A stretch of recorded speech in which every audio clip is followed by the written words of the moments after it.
Well, hey everybody, I'm Dan Dietrich, and this is the Common Good Podcast, brought to you by Vote Common Good. So glad you're with us. We've got a great show for you today. Sarah McCammon of NPR is with us. She sat down with Doug Pagitt last month to talk about her new book, The Exvangelicals, Loving, Living, and Leaving the White Evangelical Church. If you're in tune with this podcast, I'm guessing that this book will connect with you. A lot of people in our crowd have had similar experiences of growing up in the church, discovering that it didn't quite work the way it was supposed to. They were sold a bill of goods and delivered something else. Especially after the 2016 election, a lot of us were like, hey, I don't know what's going on here, but this isn't it. And so a lot of us found our way to the outside of the white evangelical church. And Sarah McCammon, with her NPR chops, goes through her story and explains a lot of the broader phenomenon of people leaving the white evangelical church as well. So we'll get into that in just a minute. But we also want to let you know what's going on in our world. We've got a couple trips coming up. If you weren't aware, there's a solar eclipse happening in just a couple weeks. April 7th to the 9th, Vote Common Good is going to be heading down to Eagle Pass, Texas, which will be the first place in the United States where the eclipse will be visible.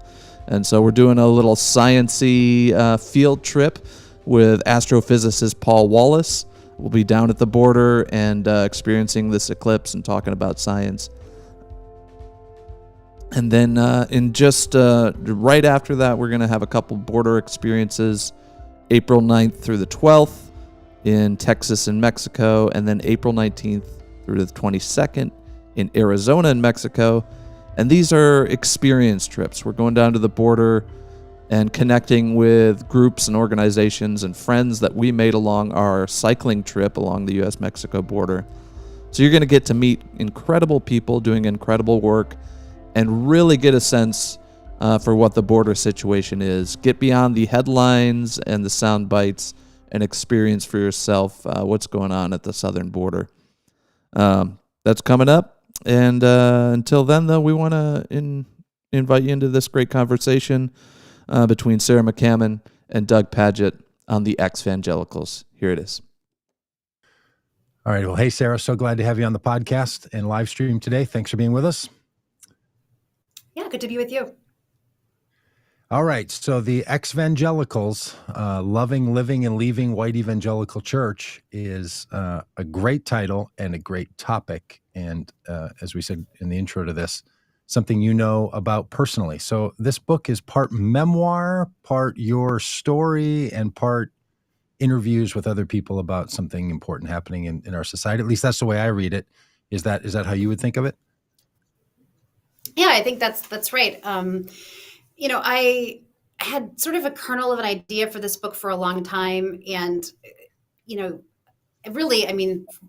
throughout my 20s and 30s, I'm in my early 40s now, I was in a process that I now recognize was what people call deconstruction. And I didn't really have a language for it. I didn't have a community for it. I was just kind of trying to figure out how to make sense of, the community I came from and the things I was taught to believe, many of which were and still are dear to me, but other things that didn't really add up or didn't feel like they resonated with who I wanted to be in my own adult life. And so, I think that this is a book that a lot of people will relate to in one way or another, because we all kind of have to make sense of the community we came from, the family we came from, whatever that was, and sort of take the good and the bad and decide who we want to be in our own lives.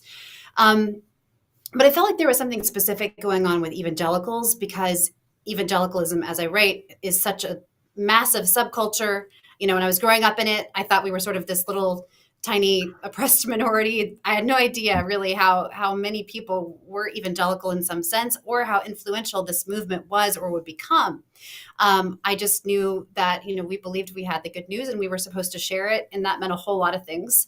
And then as I got older, and I have always sort of thought about these themes, I kind of noticed that there were more and more people talking about these experiences and talking about them on podcasts and on social media in ways that felt really resonant for me. And, as a journalist, anytime you kind of see something happening, you see sort of a trend or a conversation around something emerging, you go, well, that might be a story. And so I thought, that's a story that I want to tell, but in conversation with my own, both because I think as it's not something we get to do a lot as journalists. We usually we want to keep ourselves out of it as much as possible, out of the story. But also I think when you do know something deeply, that can add to the conversation in a meaningful way. And so that was what I really, hope to do. Well, when you were growing up, it was in Missouri, is that right? And you were a churchgoer? Mm-hmm. Mm-hmm. Absolutely. And yeah, I can tell you a little bit about that church if you want me to. Yeah, please. Yeah, I'd love to hear all about it.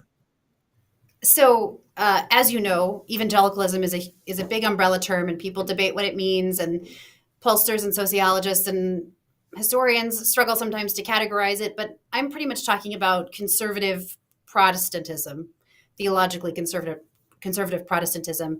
That's what the world I grew up in. And I grew up in different parts of it. I mean, I went to a charismatic church that was non-denominational, so not affiliated with a particular church organization, not Baptist, not Methodist, nothing like that. And when I say charismatic, as you know, but I know not everybody is as big of nerds as we are about religion, Doug. So I mean, raising hands, speaking in tongues, believing in miracles, having this really intense personal relationship with God, which is a feature of evangelicalism too, but I would say even in possibly a more intense way in charismatic circles.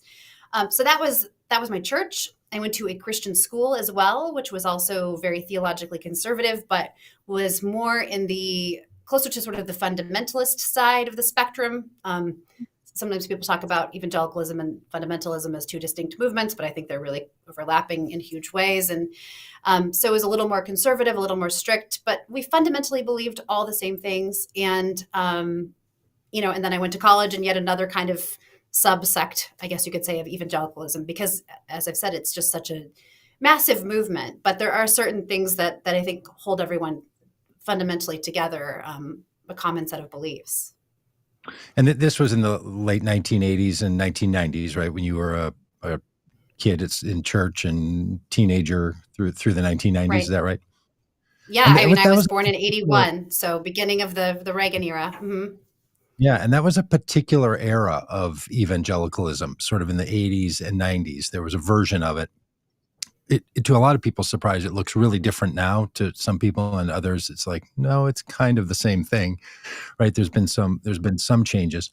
Were you a real church kid as well? Like, was church meaningful to you? Did you go to youth group and all that, and camp and those kinds of things? For sure. We were in church every Sunday. We lived in, our church was like in a suburb. So Kansas City, a lot of people may know, is actually in Missouri. And then there's a suburb called Kansas City, Kansas too. And our church was across the state line in another suburb farther out. So we really only went to services most of the time on Sunday mornings. But we'd sometimes go to other events during different times in the week. And then, of course, being in Christian school, we had a lot of activities around that conservative Christian community. And I went to church camp, youth group camp. When I did get into the youth group age, I'd go on most Wednesday nights, would drive out to youth group at the church or at a friend's house. And so, yeah, it was a big part of my life. And really my whole world was in some way almost entirely other evangelical Christians. Church, school, and home was kind of my entire world. Yeah, I recognize that world. I was a youth pastor, not in the charismatic tradition, but in that kind of non-denominational evangelical world during that period of time, from the late 80s through working in big churches. And there was a sense of evangelicalism then, that at least the world I was in, you could avoid the political side of it. People cared about certain issues and differed, but, you were still 10 or 15 years past an evangelical Democrat who was a president. And there was just, it was kind of a mix of people. But through the 1990s, it felt like that started to sort differently. I don't know if it was just the political climate or what was going on, but it felt like, wow, a high school kid in 1988 could feel really different than a high school kid in 1998 when it came to how they saw themselves as an evangelical, presenting themselves to the world.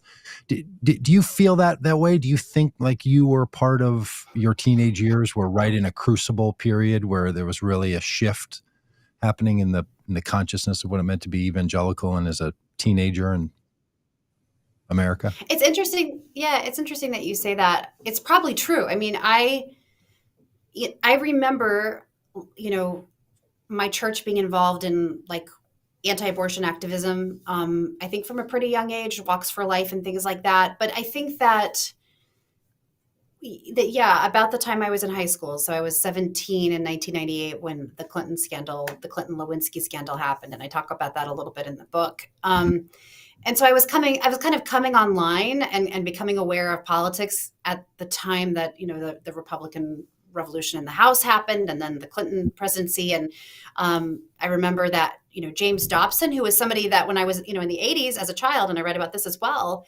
had been on our radio telling stories about, God's love for families and giving advice about parenting and bringing people on his radio show talking about usually not political topics from what I remember as a smaller child. But then I remember in 1996, I remember very well when I was 15, James Dobson sort of leaning into the Republican Party and saying, you need to essentially pick one of us or somebody who's more religiously and socially conservative, and threatening to leave the party over the nomination of Bob Dole. And so, I remember just kind of being aware of that and trying to understand what was going on a little bit. And then, I graduated from college in 2003 and became a journalist and tried not to think too much about evangelical politics. I mean, the beginning of my career, I was covering agriculture in Nebraska, and I was happy to have a break from all of that. Although I found myself at times, like doing science stories that would intersect with something about evolution and going, oh my gosh, I guess I was taught this isn't real, and I need to figure out, what I think and figure out what I've missed essentially. So, to answer your original question, like I'm not a historian, but I think that what you've said just, aligns with the history I've read and some of the historians I've cited, that, there was an intensification, I think is maybe the best word, of a political project that began around the time that Reagan took office in the early 80s. And of course, culminated with the election of Donald Trump in 2016. Yeah. And there was all that talk back in that period of time with evangelicals that like the church was the hope of the world, right? That kind of language was really around, and that it was the revolution of a heart that was going to matter.